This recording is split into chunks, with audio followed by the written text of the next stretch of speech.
नई जो हुकूमत है वो कश्मीर को लेकर के जल्दी जल्दी बड़े फैसले लेगी, ऐसी आवाम को उम्मीद है। और सियासी पार्टियों का जो सामने से रद्देमल आ रहा है वहां की, उससे लगता है कि कहीं ना कहीं कोई खौफ है। जो ब्लैकमेलिंग हुआ करती थी, जिस तरह से पत्थरबाजी को सपोर्ट किया जा रहा था, जिस तरह से कभी दहशतगर्दों यानी मिलिटेंट्सों की हिमायत तो कभी सिक्योरिटी फोर्सेस की हिमायत, दोनों तरफ की सवारी नाव में, और ऐसी पूरी कोशिश की अपने ढंग से हम चलते रहें। क्या चीजें अब बदल सकती हैं और आईनी तौर पर ये कितना मुमकिन है, ये भी जानना चाहेंगे। और खासतौर से जब अब बात हो रही है कि असेंबली में भी खासतौर से सीटों का बंटवारा ठीक तरह से किया जाएगा और उसका बहुत बड़ा फर्क पड़ेगा। अगर ऐसा होता है जम्मू की सीटें बढ़ती हैं तो फिर कोई हिंदू वजीर आला भी बन सकता है कश्मीर में, या हिंदू मुस्लिम लच का क्या हम कहते हैं कि जम्मू रीजन से भी कोई वजीर आला बन सकता है, ये भी हो सकता है। तो ऐसी तमाम चीजें अब नई हो सकती हैं। सबसे पहले तो मैं तमाम हमारे जो दर्शक हैं उनको चांद मुबारक कहूंगा जी, बहुत शुक्रिया, आपको भी बहुत मुबारक। उसके बाद मैं आपके सवाल को दो भागों में बांटता हूं। पहला है कि कॉन्स्टिट्यूशन के जो दो प्रोविजंस हैं जिनके लिए 370 और 35A, इन दोनों पे बात करना पसंद करूंगा। और उसके बाद दूसरी चीज जो आपने बताई कि जो जम्मू रीजन से कैसे बन सकता है, क्या दोबारा से कॉन्स्टिट्यूएंसीज का फॉर्मेशन किया जाएगा। मैं आपको बताना चाहता हूं, मैंने तीनों विद्वानों को सुना और तीनों ने पुरजोर तरीके से ये कहा कि ये जो सरकार आई है ये सिर्फ और सिर्फ ये जो मुद्दे हैं इन मुद्दों को जहन में रख के आई है, 370, 35A, राम जन्मभूमि वगैरह वगैरह। तो ये दोनों बहुत अहम बात हैं। इस सरकार के ऊपर ये बहुत बड़ा एक बर्डन है कि ये काम उनको करना है, इनको हटाना है। लेकिन एक बहुत बड़ा प्रश्न चिन्ह है। तीनों मेरे विद्वान दोस्तों ने ये नहीं बताया कि ये होगा कैसे, इस पे बिल्कुल लाइट नहीं डाली। और तीनों बहुत कॉन्फिडेंट थे। बीजेपी वाले हमारे जो हैं उन्होंने तो ये कहा कि बिल्कुल हो ही रहा है, आप चिंता ना करें। मैं आपको ये बताना चाहता हूं कि 370 कैसे ऐड हुआ था। जब इंस्ट्रूमेंट ऑफ एक्सेशन साइन हुआ था, ये सारे डॉक्यूमेंट हमारे ऊपर बाध्य हैं, आपको देखना पड़ेगा। ये बात बहुत इंपॉर्टेंट बात है कि ये सारे डॉक्यूमेंट हमारे ऊपर बाध्य हैं, हमको उनको फॉलो करना पड़ेगा। जब ये हुआ था तब 370 को बनाया गया था टू गिव द प्रोटेक्शन कि जिन सिद्धांतों के आधार पे एक्सेशन हुआ है उसको आपने 370 से प्रोटेक्ट किया गया था। 370 को हटाने के लिए भी उसी कॉन्स्टिट्यूशन में प्रोविजन है जो ये कहता है कि अगर 370 हटना है तो जो क्या नियम है, क्या प्रोटेक्शन हम state of Jammu and Kashmir को देंगे। मैं कानूनी बात कर रहा हूं। देखिए, मैं आपसे कानूनी बात ही जानना चाहता हूं, क्योंकि बाकी बातें तो सभी अच्छे तरह से कर ही सकते हैं और वो तो दिखेगा वक्त के साथ, लेकिन कानूनी पहलुओं पर रोशनी जरूर डालिएगा। कानूनी बात जो सबसे अहम है वो ये है कि इसी 370 को इसलिए बनाया गया था कि जो इनिशियली 3 सब्जेक्ट सिर्फ दिए गए थे, फॉरेन अफेयर्स, कम्युनिकेशन और डिफेंस, ये 3 पे ही भारत का अधिकार था। जब इंस्ट्रूमेंट ऑफ एक्सेशन के तहत उसके चीज को लागू करने के लिए कि बाकी और क्या क्या चीजें दी जाएं, इसके लिए वहां की एक कॉन्स्टिट्यूएंट असेंबली बनाई गई थी वहां पे, जिसको अख्तियार था कि वो जम्मू एंड कश्मीर के लिए एक अलग से कॉन्स्टिट्यूशन बनाएगी। अब उसी में 370 में कहा गया है कि वही कॉन्स्टिट्यूएंट असेंबली इस चीज पे निर्णय लगेगी कि क्या 370 को एबॉलिश करना है, हटाना है, अब्रोगेट करना है या उसको अमेंड करना है। तो अगर सीटों का फिर से अगर हम सही ढंग से बंटवारा करें तो क्या ये मुमकिन हो पाएगा? जब असेंबली की सूरत ही बदल दें सर, तो क्या हमारा मुमकिन हो पाएगा? कॉन्स्टिट्यूशन जी, और हमारे कॉन्स्टिट्यूशन को क्या लिखा हुआ है, इस चीज को कौन व्याख्यान करता है, कौन बताता है? वो सुप्रीम कोर्ट बताती है। तो मैं लास्ट 3 अप्रैल 2018 को सुप्रीम कोर्ट ने क्या कहा है वो मैं बताना चाहता हूं आपको। जो 370 को हटाने के लिए कह रहे हैं कि ये टेम्परेरी प्रोविजन है। सारी मांग है, पूरे देश हम सब चाह रहे हैं कि हट जाए, लेकिन कानूनी तौर पे जो सुप्रीम कोर्ट ने कहा है और जम्मू कश्मीर की हाई कोर्ट ने कहा है वो ये है कि ये एक टेम्परेरी प्रोविजन नहीं है, अब ये परमानेंट प्रोविजन हो गया। क्यों? क्योंकि जो कॉन्स्टिट्यूएंट असेंबली थी वो 1957 में वो समाप्त हो गई, वो अपने आप को अबॉलिश कर लिया और उन्होंने 370 के ऊपर कोई भी रिकमेंडेशन नहीं दी, इसको एबॉलिश करना है, इसको अमेंड करना है। अब क्या है, एक और बहुत इंपॉर्टेंट एस्पेक्ट है कि प्रेसिडेंशियल ऑर्डर्स के साथ साथ जो 370 है उसको बहुत धूमिल किया गया है, उसको बहुत कम किया गया। जब इनिशियली हम लोग बने थे तो 3 ही सब्जेक्ट थे। यूनियन लिस्ट होती है जिसमें कि केंद्र सरकार कानून बनाती है, उसमें 97 चीजों पे कानून बनाए जा सकते हैं जो केंद्र सरकार बनाती है। इनिशियली जब ये देश में ये J&K जुड़ा था तो सिर्फ 3 चीजें थी जिन पे कानून बना सकते थे उनके लिए। आज ये प्रेसिडेंशियल ऑर्डर्स के जरिए 370 को हटा धीमे धीमे से इरोड किया गया है और आज मेरे को बताते हुए 97 में से 94 सब्जेक्ट्स हैं जिनके ऊपर कानून बना सकती है हमारी केंद्र सरकार, हिंदुस्तान की सरकार। तो 370 का एक हटाना बड़ा थोड़ा सा टेक्निकली अगर हम देखें 370 बिल्कुल 33 नहीं तो वो तो है, वो तो हम सब धीरे धीरे तो समझ ये ही रहे बहुत ही टेक्निकल लेकिन चीज अब है, जो ये सरकार इतना आई है, आसान नहीं है। सरकार इसमें अपने ढंग से क्या कर सकती है? और फिर बात लगातार इधर से जो हुई वो विल पावर की हुई, अगर इच्छा शक्ति की हुई, तो मैं ये जानना चाह रहा हूं कि इच्छा शक्ति के जरिए क्या हो सकता है? भरपूर इच्छा शक्ति है। मेरा वैसा मानना है, जो मैंने पढ़ा है कानून, जो मैंने अवलोकन किया है, उसके बाद मुझे ऐसा लगता है कि तमाम प्रेसिडेंशियल ऑर्डर्स पास करिए आप और 370 को बिल्कुल उसको नगण्य कर दीजिए, उसकी कोई वैल्यू ना बचे, हर चीज आप प्रेसिडेंशियल ऑर्डर्स के, ऐसा होता आया है 1994 तक प्रेसिडेंशियल ऑर्डर्स के जरिए तमाम जो क्षेत्र हैं, तमाम जो सेक्ट इश्यूज हैं उन पे कानून बनाने की क्षमता। मैं आ रहा हूं सर आपके पास। डॉक्टर सीमा सिंह, मैं आपसे जानना चाहूंगा कि क्या इस बदलाव से वाकई जम्मू कश्मीर की तस्वीर और तकदीर बदल जाएगी अगर ये शुरुआत भी होती है इसकी? तो देखिए, एक तो मुझे अभी छोटी सी बात बोलनी थी जो अभी 370 को लेकर के बात की जा रही थी। 370 संविधान का पार्ट है, संविधान में लिखा हुआ है कि एक टेम्पोररी प्रोविजन, और वही 370 ये बताता है कि 370 को कैसे हटाया जाएगा। जैसे अभी ये बात की गई कि जम्मू कश्मीर हाईकोर्ट का जजमेंट आया कि कॉन्स्टिट्यूएंट असेंबली जम्मू कश्मीर की अब नहीं है, तो ये परमानेंट हो गया।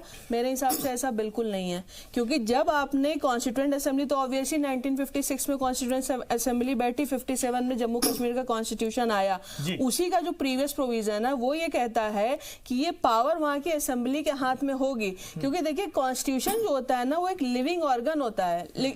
ऐसा नहीं है कि कॉन्स्टिट्यूशन में कोई चीज लिख गई तो परिस्थितियों के अनुसार वो चेंज नहीं हो सकती। आज अगर कॉन्स्टिट्यूएंट असेंबली नहीं है तो इसका ये कतई मतलब नहीं है कि 370 परमानेंट आर्टिकल हो गया। दूसरी बात, मेरा जो मुझे समझ में आता है, अगर एक राष्ट्र के रूप में आप भारत की अवधारणा करिए तो जम्मू एंड कश्मीर भारत का अभिन्न हिस्सा है। लेकिन अगर आप 35 और ए और 370 को के कॉन्टेक्स्ट में जम्मू कश्मीर को देखते हैं तो जम्मू कश्मीर हमेशा से एक डिस्टर्ब्ड एरिया रहा है, और मुझे ऐसा लगता है कि इसके डिस्टर्ब्ड एरिया रहने के पीछे एक बहुत बड़ा रीजन अनुच्छेद 370 और 35 से रहा है। रीजन ये रहा है कि इसने कभी भी कश्मीर का बाकी हिंदुस्तान के लोगों से उस तरीके का इंटीग्रेशन होने ही नहीं दिया।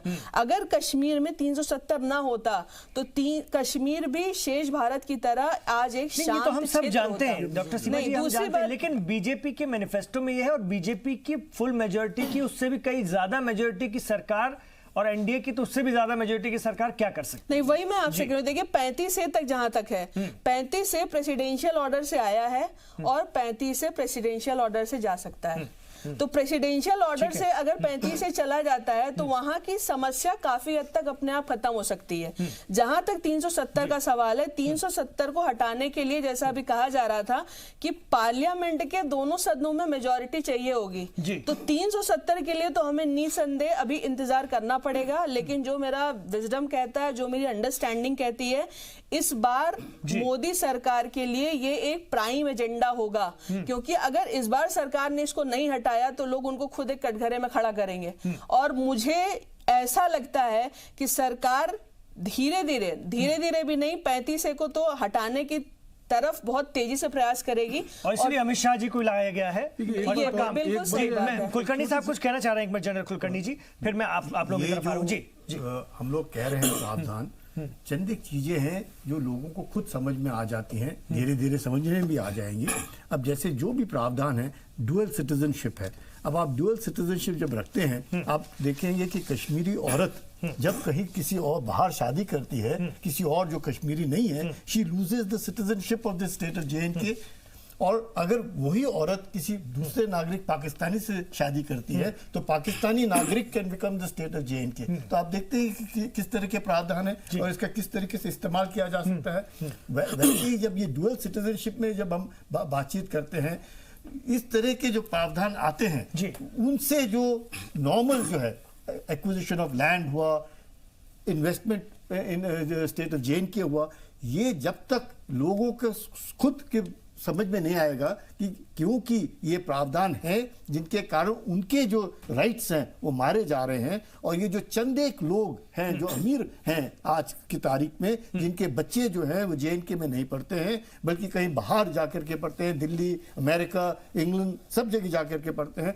वो उनको कोई लेना देना नहीं है कश्मीर के अंदर क्या हो रहा है। और जो गरीब हैं उनको ये जो अमीर लोग हैं इस्तेमाल कर रहे हैं। जब इस चीज का आराम से लोगों को समझाया जाएगा, बताया जाएगा, I think it come from with in कि भाई वाकई ये जो आर्टिकल 35A है या 370 है, ये जो है वाकई ही स्टेट सब्जेक्ट के बरखिलाफ है, ना कि, और ये लोग जो प्रोटेक्ट करने की कोशिश कर रहे हैं वो अपनी जो जागीर है, जो उन्होंने पैसा जमा करके रखा है, उसको प्रोटेक्ट कर रहे हैं, ना कि लोगों की सेवा कर रहे हैं। बहुत अहम बात।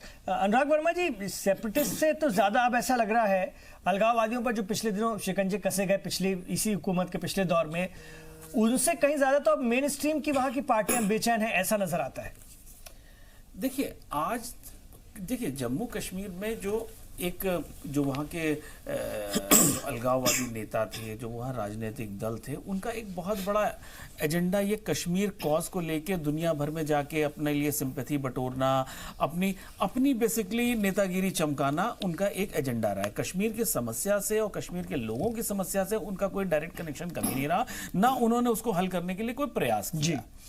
आज की तारीख में अगर कश्मीर की समस्या उनको हल होती हुई दिखती है, मान लीजिए, तो उनके लिए उनका बिजनेस बंद हो जाएगा एक्चुअली। अगर वहां पे कुछ ऐसा होता है कि वहां पे आप जैसे बात कर रहे हैं कि जम्मू रीजन का कोई आदमी वहां का मुख्यमंत्री बनता है, तो वो उनकी नेतागिरी का या उनकी जो पॉलिटिकल जो एम्बिशन है और जो पॉलिटिकल फ्यूचर है वो खत्म कर देता है। तो उनको कहीं ना कहीं इस कॉज को जिंदा रखने के लिए उनको ये प्रयास करना है। और अनफॉर्चुनेटली जो सरकार उनके लिए अनफॉर्चुनेटली जो आई है, वो ये कर गुजरने के हिम्मत रखती है और इच्छा रखती है। अभी तक क्या रहा है कि जो पहले की यूपीए सरकारें रही हैं वो उनके साथ सेंटर में पार्ट रही हैं, सेंटर में उनके साथ रही हैं, या उनको कहीं ना कहीं इंटरटेन करती रहती थी अपने वोट बैंक की राजनीति के लिए, तो उनको वो बड़े कंफर्टेबल जोन में थे। अब वो कंफर्ट जोन उनका खत्म हो चुका है। आज वो परेशान है। आप देख लीजिए किस तरह से अलगाववादी नेताओं के सुर बदले हैं, किस तरह से उनके स्टेटमेंट बदल गए हैं। जी तो कहीं ना कहीं अब ये डर उनको आ गया है कि कुछ ना कुछ कहीं ना कहीं इस मामलों में कुछ हो सकता है। जिस तरह से अभी सरकार चुनाव के पहले इन लोगों ने एक इच्छा शक्ति दिखाई और उनको एक स्ट्रांग मैसेज दिया कि अब अगर आप भारत सरकार के अगेंस्ट बात करेंगे तो आपको वो सुविधाएं नहीं दी जाएंगी जो आपको दी जा रही थी, जो उनकी सुरक्षा विड्रॉ करी गई। जो और इस बीच एक अनुराग जी बड़ी खबर आ रही, वो भी अपने दर्शकों को, नाज़रीन को बता दें कि जम्मू कश्मीर में असेंबली के इंतखाबात जो हैं वो इस साल के आखिर में, यानी 2019 के आखिरी महीनों में मुमकिन हो सकते हैं। इस वक्त की बड़ी खबर, यानी अभी जून चल रहा है, तो आप मानकर चलिए कि नवंबर, दिसंबर या अक्टूबर, नवंबर, दिसंबर पकड़ लीजिए, इन 3 महीनों में हो सकता है। अमरनाथ यात्रा के बाद तारीखों का जल्दी ही ऐलान किया जा सकता है। तो जम्मू कश्मीर में इलेक्शन को लेकर इलेक्शन कमीशन का बयान आया है, जिसमें कि JNK में आम इंतखाबात असेंबली के, खासतौर से वो साल के आखिर में, यानी 2019 के आखिर में हो सकते हैं, आखिरी के महीनों में हो सकते हैं। बड़ी खबर इस वक्त की, जम्मू कश्मीर में अमरनाथ यात्रा के बाद इंतखाबात की तारीखों का ऐलान कर दिया जाएगा। और बीजेपी लगातार कहती रही है कि वो चुनाव में उतरने के लिए पूरी तरह से तैयार है। वहाँ की बाकी सियासी जमातें भी यही चाह रही हैं और अब जल्दी ही इंतखाबी तारीखों का ऐलान होगा, लेकिन अमरनाथ यात्रा के बाद। अभी अमरनाथ यात्रा के चलते तमाम सिक्योरिटी फोर्सेज और तमाम जो प्रशासन है उसमें लगा रहेगा। उसके बाद इलेक्शन कमीशन बाकायदा तौर पर तारीखों का ऐलान करेगा। तो दिनेश सिंह जी, अब तो इलेक्शन की डेट के बारे में भी पता चल गया, यानी इस साल के आखिरी महीनों में हो जाएगा इलेक्शन। अब सियासत जबरदस्त होगी, चीजें इतनी भी आसान नहीं रहेंगी। आपने कहा अपना विल पावर तो दिखाया, आपने अपना एजेंडा भी बता दिया, आपने अपना मैनिफेस्टो भी समझा दिया, लेकिन सामने से भी सियासत होगी और आवाम उसका कहीं ना कहीं सियासत को देखते हुए ही अपना मौक़िफ़ देती है। तो चुनाव है तो कोई भी सियासी जमात वहां की नहीं चाहेगी कि सिर्फ बीजेपी की ही बात, आप अपनी राजनीति करेंगे, वो भी अपनी राजनीति करने में कोई कसर नहीं छोड़ेंगे, और उन्होंने शुरू भी कर दिया। इमरान जी देखिए, 2-3 विषय आ गए। एक तो यह है कि अगर आप उस लिहाज से देखते तो नवंबर में वैसे भी गवर्नर रूल के हिसाब से वहां पर इलेक्शन होना ही है, तो लास्ट में हमको लगता है होना ही था, जो कि इलेक्शन कमीशन की अगर इस तरह का स्टेटमेंट आया उसी तरफ इशारा करता, नंबर 1। दूसरी चीज, हमारे साथी ने कहा था कि 370 और 35 में इस तरह की दिक्कत है। देखिए, भारतीय जनता पार्टी में भी लोग इस तरह से विधि विशेषज्ञ हैं। जब कोई चीज हमारे मैनिफेस्टो पे है तो उस पर व्यापक चर्चा होकर तब उसको मैनिफेस्टो में डाला जाता है। उस समय विचार मंथन हुआ है कि कैसे इसको हटाया जाए, वो सारी प्रक्रियाओं का। और एक चीज मैं आश्वस्त करना चाहता हूं, वो सारा काम संवैधानिक सिस्टम से ही होगा, जैसे उसको हटना है, कहीं उसमें किसी को दिक्कत नहीं होनी चाहिए। तीसरी बात आपने कहा था, और ये जो हम लिस्ट चला रहे हैं ये आतंकवादियों की, दहशतगर्दों की, मिलिटेंट्स की है, जिनका भी नंबर लगने वाला है। 10 के नाम अभी आ गए हैं, और अमित शाह जी की वजीर दाखिला बनने के बाद नई लिस्ट तैयार। बिल्कुल बिल्कुल, ये देखिए लिस्ट आनी है और बहुत सारे अपने आप को सरेंडर कर देंगे, आप देखते चलिए। दूसरी चीजें हैं, आपने परसिमन की बात की थी, निश्चित तौर पर पूरे देश में इस तरह से परसिमन की व्यवस्था लागू है। जम्मू कश्मीर में भी 2005 में परसिमन होना था, लेकिन उस समय फारूक अब्दुल्ला ने 2002 में ही ऐसा उन्होंने सर्कुलर ला दिया कि 2026 तक कोई परसिमन नहीं होगा। भैया कौन सी आपने व्यवस्था दे दी? इसका मतलब आपके अंदर कहीं ना कोई दहशत है। और वहां पर जितनी 111 वहां सीटें हैं, जो 24 सीटें पीओके पाक अधिकृत कश्मीर के लिए छोड़ी गई हैं, बाकी 4 सीटें वहां लद्दाख की हैं, 37 सीटें जम्मू की हैं, 46 सीटें वहां कश्मीर की है। तो उस समय की जो स्थिति थी उसके हिसाब से आज वहां के जनसंख्या के हिसाब से निश्चित तौर पर मुझे लगता है उसका फिर से जो है होना चाहिए। और 80 की सीटें जो वहां रिजर्व की गई, इतने दिन बाद भी उनका रोटेशन नहीं हो, नियम है उनका रोटेशन को ज्यादा फायदा हो जाए। 2 चीजें देखिए, फायदा और नुकसान नहीं। जब संवैधानिक सिस्टम कहीं लागू होता है, चुनावी प्रक्रिया लागू होती है, तो उसका पालन करना चाहिए। उसका फायदा किसको होगा किसको नहीं, इसको नजरअंदाज करना चाहिए। और अंतिम बात आपने की थी कि देखिए दूसरे दल जो हैं वो भी अपनी तैयारी करेंगे, निश्चित तौर पर रखेंगे। कौन किसने मना किया है? अरे कांग्रेस पार्टी थी, उन्होंने भी 72,000 दिखाया था, लोगों ने 72,000 का नुकसान करके भारतीय जनता पार्टी के साथ आए। आप उत्तर प्रदेश में चले जाइए, बुआ बबुआ दोनों मिल गए थे, कह रहे थे उत्तर प्रदेश साफ हो जाएगा। उन लोगों ने अपनी सारी कोशिश की, उसके बाद भी जनता का प्यार भारतीय जनता पार्टी के साथ था।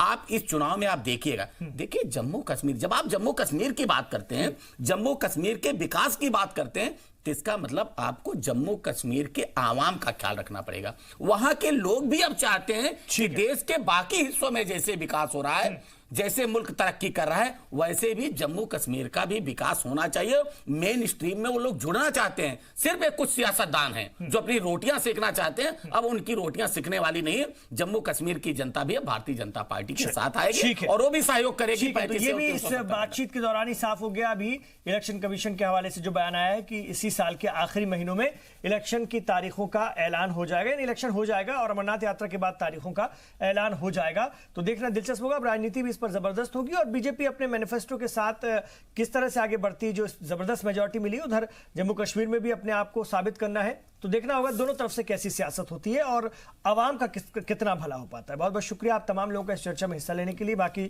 2 मेहमानों को थोड़ा मैं माफी चाहूंगा, बीच में कुछ और खबरें भी हमें दिखानी पड़ी और सीमा जी थोड़ा लेट हो गई थी, इसलिए उनसे मैं कम बात कर पाया। लेकिन आप तमाम लोगों का शुक्रिया। आप तमाम लोगों को, हमारे नाज़रीन को ईद उल फित्र की दिली मुबारकबाद जी सलाम की पूरी टीम की तरफ से, आज का मुद्दा की टीम की तरफ से। आप देखते रहिए जी सलाम।